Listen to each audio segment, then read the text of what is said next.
வணக்கம் நண்பர்களே! நான் உங்கள் நண்பன். மீண்டும் உங்களை சந்திப்பதில் மிக்க மகிழ்ச்சி. இன்னைக்கு இந்த பகுதியில வந்துட்டு புதிய ரேஷன் கார்டு, குடும்ப அட்டை. ஏற்கனவே நம்ம ஆன்லைன்லயோ அல்லது எங்கேயாவது நம்ம அப்ளை அ செஞ்சிருக்கிறோம். அதனுடைய ரெஃபரன்ஸ் நம்பர் நம்மகிட்ட இருக்கு. அந்த குறிப்பு எண் நம்மகிட்ட இருக்கு. இன்னைக்கு அதனுடைய ஸ்டேட்டஸ் எப்படி இருக்கு? என்ன ஆச்சு? இவ்வளோ நாள் ஆச்சு நம்ம அப்ளை பண்ணிட்டு, அதுக்கப்புறம் ஒரு ரெஸ்பான்ஸும் இல்ல, ஒரு மெசேஜும் வரல. பட் நம்ம ஆன்லைன்ல இத எப்படி செக் பண்றது? அதனுடைய ஸ்டேட்டஸ் எப்படி பார்க்குறதுன்னு சொல்லிட்டு இந்த பகுதியில நம்ம பார்ப்போம்.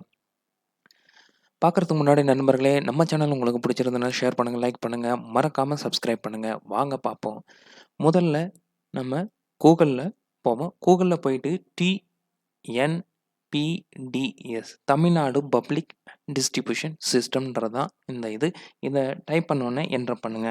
என்டர் பண்ணோனே உங்களுக்கு இந்த மாரி ஒரு பேஜ் ஓப்பன் ஆயி, முதல்ல டாப் லைன்லயே வருதுங்க.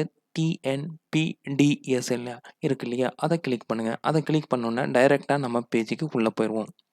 இந்த பேஜுக்கு உள்ள வந்த பிறகு, நம்ம அ பொது விநியோக திட்டம்னு சொல்லிட்டு தமிழ்நாடு அரசால் உருவாக்கப்பட்ட இந்த ஒரு இணையதளம். இந்த இதில நம்ம ரைட் சைட்ல நம்ம இங்க பார்த்தோம் அப்படின்னா, மின்னணு அட்டை சேவைகள்னு எழுதியிருக்கு. கீழ மின்னணு அட்டை விண்ணப்பிக்க நம்ம புதுசா இன்னைக்கு தான் நியூவா நான் அப்ளை பண்ணணும் அப்படின்னா, இது வந்து ஃபர்ஸ்ட் இருக்கிறத கிளிக் பண்ணி உள்ள போலாம். ஏற்கனவே நம்ம அப்ளை பண்ணோம். அதனுடைய ரெஃபரன்ஸ் நம்பர் இருக்கு. குறிப்பு எண் நம்மகிட்ட இருக்கு. அதனுடைய ஸ்டேட்டஸ் மட்டும் செக் பண்ணணும் அப்படின்ட்டா, இந்த செகண்ட கிளிக் பண்ணிட்டு இங்க உள்ள போலாம். 2வது அதுக்கப்புறம் ஆ நகல் எடுக்கணும். ஒரு ஜெராக்ஸ் தேவை அல்லது அந்த அட்டைய வந்துட்டு சர்க்கரை அட்டையா அல்லது அரிசி அட்டையா மாற்றம் செய்யணும். அல்லது உறுப்பினர வந்துட்டு நம்ம சேர்க்கணும். நம்ம குழந்தைங்கள சேர்க்கணும். குழந்தைங்களுக்காக 5 வயசுக்கு உட்பட்ட குழந்தையா இருந்ததுன்னா பர்த் சர்டிஃபிகேட் மட்டும் போதும்.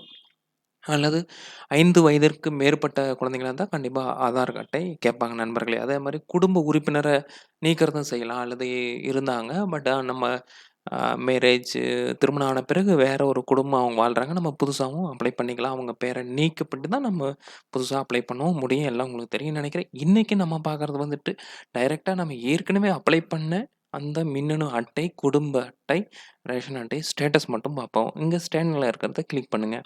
கிளிக் பண்ணோம்னா, அடுத்த செகண்ட் பேஜுக்கு வந்துட்டு இது ஓப்பன் ஆயி, நமக்கு செகண்ட் பேஜ்ல அந்த ரெஃபரன்ஸ் நம்பர குடுங்க அப்படின்னு சொல்லிட்டு கேட்கும். இங்க கேட்குது மின்னணு அட்டைக்கான விண்ணப்பத்தின் நிலை. அதுக்கான விண்ணப்பத்தின் நிலைக்கான குறிப்பு எண்ன்றது ரெஃபரன்ஸ் நம்பரு. நம்மகிட்ட ஏற்கனவே அந்த ரெஃபரன்ஸ் நம்பர் இருக்குங்களா, அத நீங்க இங்க டைப் பண்ண பிறகு, இங்க கீழ பதிவு செய்ய அப்படின்னு இருக்கு இல்லையா, அத கிளிக் பண்ணுங்க. கிளிக் பண்ண பிறகு திரும்பவும் ஆட்டோமேட்டிக்கா இது பண்ணி, இது வந்திருக்கு பார்த்தீங்களா? உங்களுடைய கோரிக்கை வந்துட்டு புதிய அட்டைக்காக விண்ணப்பிச்சிருக்கிறீங்க. இந்த இடத்துல சொல்லுது கோரிக்கை எண் வந்துட்டு மறக்காம இங்க காமிக்கிறாங்க. என்ன கோரிக்கை எண்ணு? எதுக்காக அப்ளை பண்ணீங்க? இந்த இடத்துல இதில சொல்லிருவாங்க. விண்ணப்பம் செய்த விண்ணப்பம் பதிவு செய்யப்பட்ட தேதி பார்த்தீங்கன்னா, 10 நவம்பர் 2020 2 மணி 37 அந்த இது சொல்றாங்க. உங்களுடைய விண்ணப்பத்த வந்து டவுன்லோட் செய்யலாம்னு இங்க செய்யலாம். இது வந்துட்டு ஆவண சரிபார்ப்புல வந்துட்டு இது ஃபெயிலியர் ஆயிருக்கு. ஏன் அப்படின்னு சொல்றது இங்க ஃபுல்லா டீட்டெயிலாவும் குடுத்துருப்பாங்க கீழ. ஏன் அத வந்துட்டு நாங்க நிராகரிச்சோம் அப்படின்னு சொல்லிட்டு.